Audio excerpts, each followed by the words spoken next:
Morning, everybody. It's DJ NV, Charlamagne the Guy. We are the Breakfast Club. Jason Lee is here, our guest co-host. And let's get in some front page news.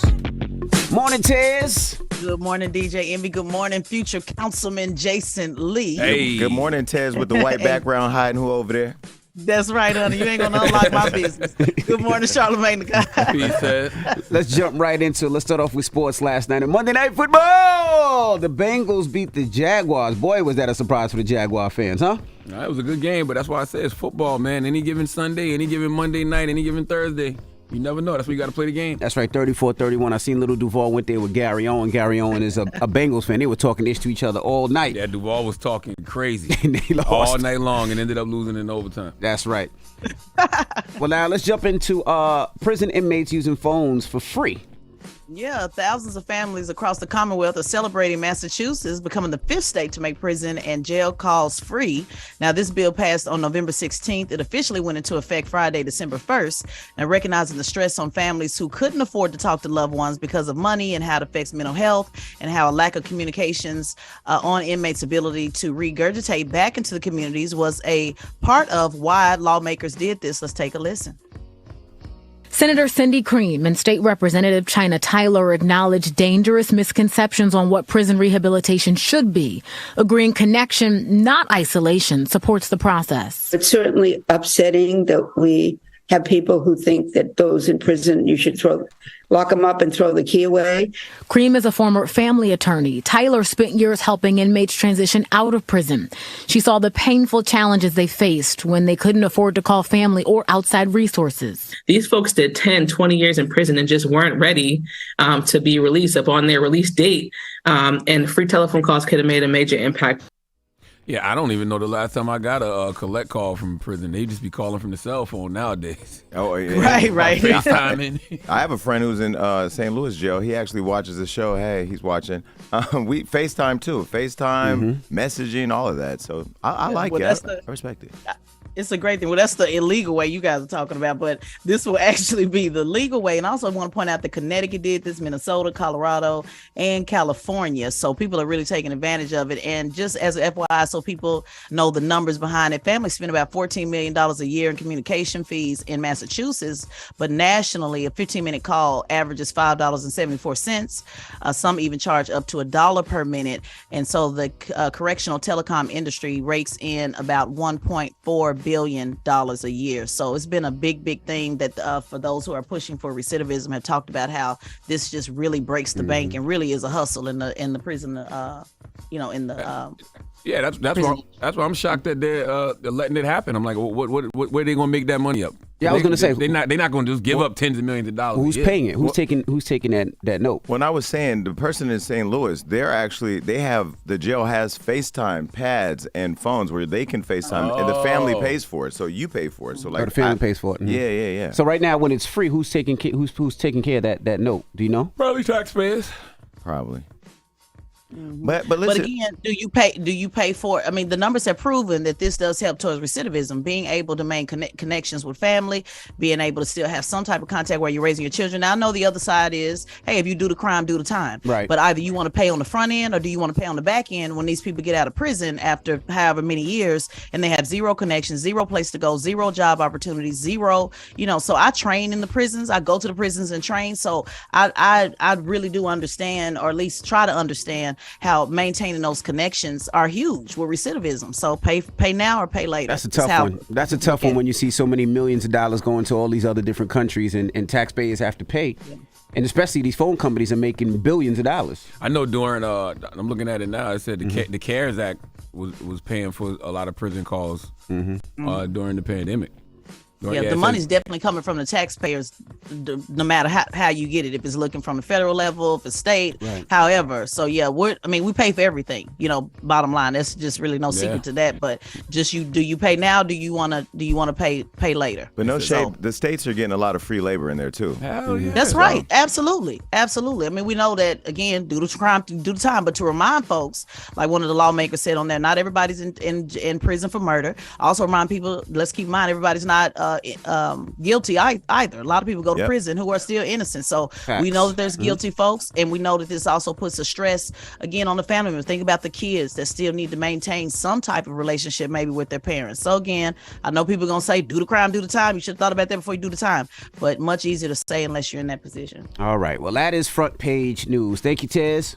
Absolutely. All right. Now, get it off your chest. 800-585-1051. If you need to vent, phone lines are wide open again.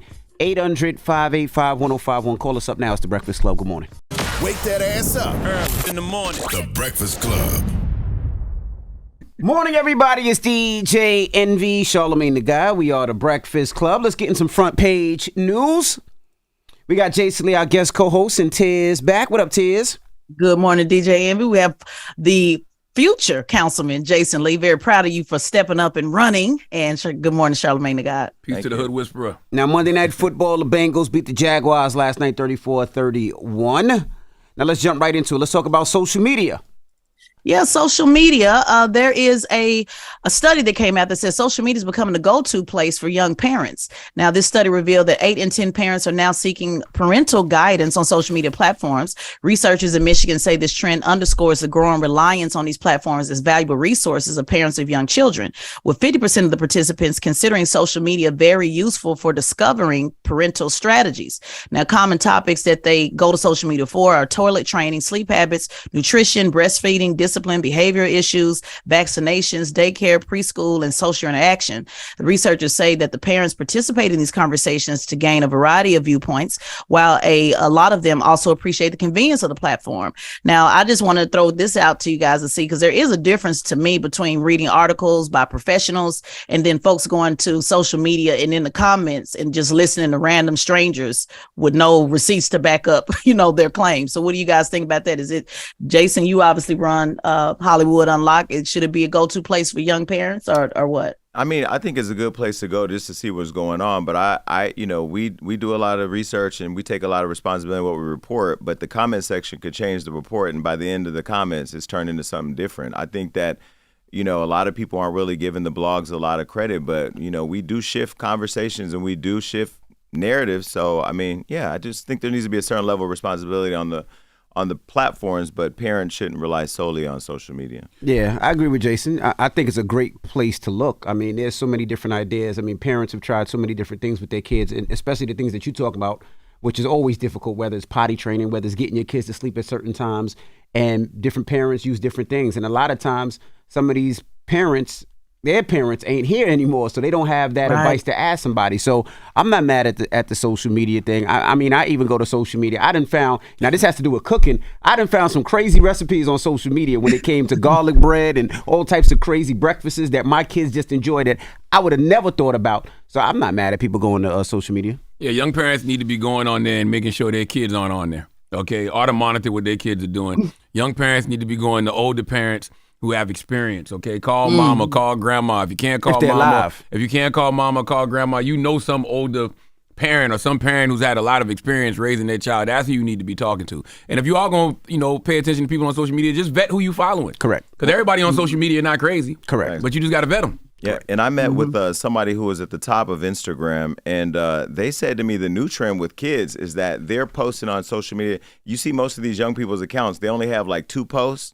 And there's no more posts, but they got all these followers. He said most of the conversations, most of the traffic is happening in the DMs now, groups, shadow accounts. So, it's not only just what you see, it's what you don't see. So I think the parents need to not just rely on social media when they're raising their kids. You need to know what your kid is up to. Absolutely. Yeah. I'm just scared of listening to people in these comments. So I agree with you, Charlamagne, too. I agree both of it. I think information is always good. But again, it's not necessarily people are just looking at the information and vetting the people they're following. They're listening to people in the comments, random people that we know nothing about that may be giving bad advice. But I do like that old school advice. Like, where's the aunties at, that's telling you how to make them sit on the pot? I'm a mom, obviously. Those experiences really do matter. So when I read this, first thing came to my mind is I said, I guess I know the aunties around, trying to help. Or like you said, DJ Envy, parents may not be around. I've lost both my parents. But so I'm sympathetic to that too. It could be something as simple as, I'm going through potty training right now with my 2-year-old, and maybe a parent on there says, hey, I read this book to my daughter every day, which helps her with bowel movements, and I might try that. You know what I mean? Yeah. It doesn't mean it's wrong. It just might be a good idea that I'll try tried at something outside of my other 5 kids that didn't work. You know what I mean? So you just never know at times. And let me say what I love about Tez. Tez, she will find you in them comments because she's been on Hollywood Unlocked, corrected me. Shade. She corrected the CEO of Hollywood Unlocked. And she, you probably thought with all the millions of followers I didn't see that. I saw you in them comments correcting me, but that was intentional shade that I was throwing. But thank you, Tez, for holding me down and making sure that I was on top of my P's and Q's. But I saw you. Tez stay in the comments. Tez being in the comments. I knew you was gonna say that, DJ. But I was waiting. Listen, she said, "Oh, Jason, I'm not sure if you know, but there was an error made here." I said, "Look at Tez. Tez, don't play in them comments." Now let's jump right quick to the 4th Republican debate. Yes, quickly, the 4th Republican debate is tonight. The Iowa caucuses is more than a little month away, and so they will be having their final debate. I think it's going to be a good one. Folks who are scheduled to appear is Nikki Haley, Ron DeSantis, Vivek Ramaswamy, and also Chris Christie. I'm looking forward to it. It'll be tonight at 8 p.m. on News Nation, and it should be very, very spicy. As we get ready to go into the caucuses. So, Jason, will you be participating in a debate when you run for city council? Tez, okay, everybody, this is where they sleep. They looking at Hollywood Unlocked, whatever they call a celebrity, Jason Lee. I don't see me as a celebrity, but this public figure. I worked 11 years in the labor movement. This is what I do. I'm calling all the forums and asking them, can y'all hurry up and publish the dates? Because I'm prepared. I have pulled every receipt. I got what? My research game is crazy. Yes, I'm doing every single forum. And can't nobody read like a gay man. You hear me? Man, that's going to be so good. You hear me?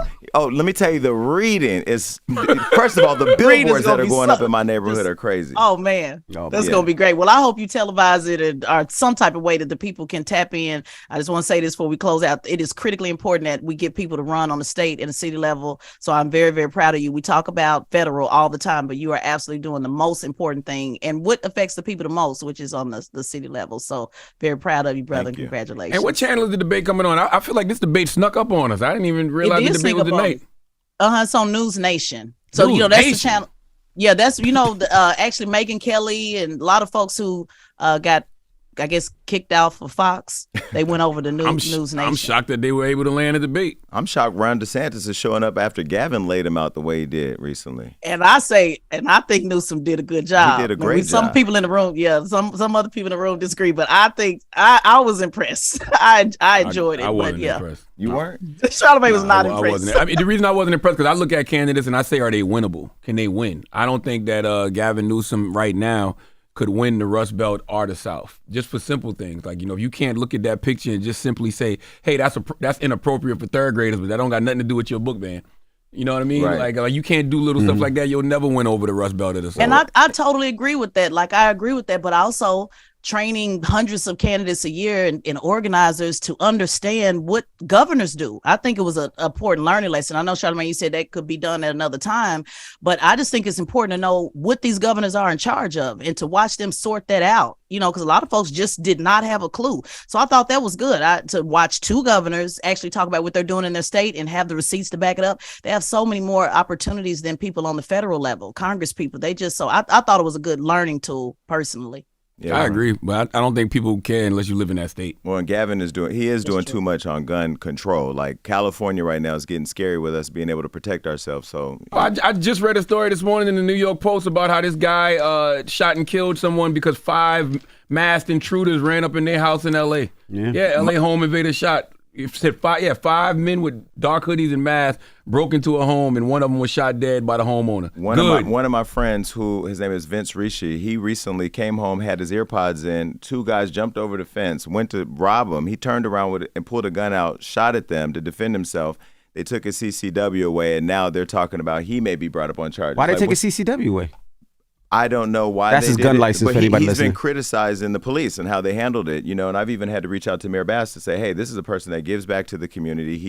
He is a licensed gun owner. He's protecting his family. He just had a baby, and now they flipped it around and made him the bad guy. So California right now, when it comes to gun control, is out of control. All right. And I believe it. But then also I just want to point this out. This is for the sake of room. Newsom has done a lot that a lot of people approve of, like taking out the gun enhancement, sentence rules. So people who were in prison already did their time for the crime. Having a gun enhancement kept them in prison even longer. So people are getting out of like 50 and 60 years old who have been sitting there for a very long time, going back and correcting a lot of that stuff that was put in by the crime bill, by the way.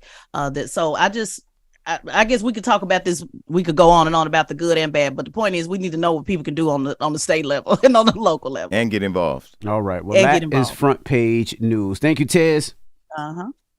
Charlamagne? Yes, make sure you subscribe to Tez and Figaro's podcast, the Straight Shot No Chaser podcast on the Black Effect iHeartRadio podcast network, and follow at Tez and Figaro on all social media platforms. All right. Now, when we come back, the Locks will be in the building celebrating the 25th anniversary of their album Money, Power, and Respect. And we're going to kick it with them when we come back, so don't move. It's The Breakfast Club. Good morning. Wake that ass up early in the morning. The Breakfast Club.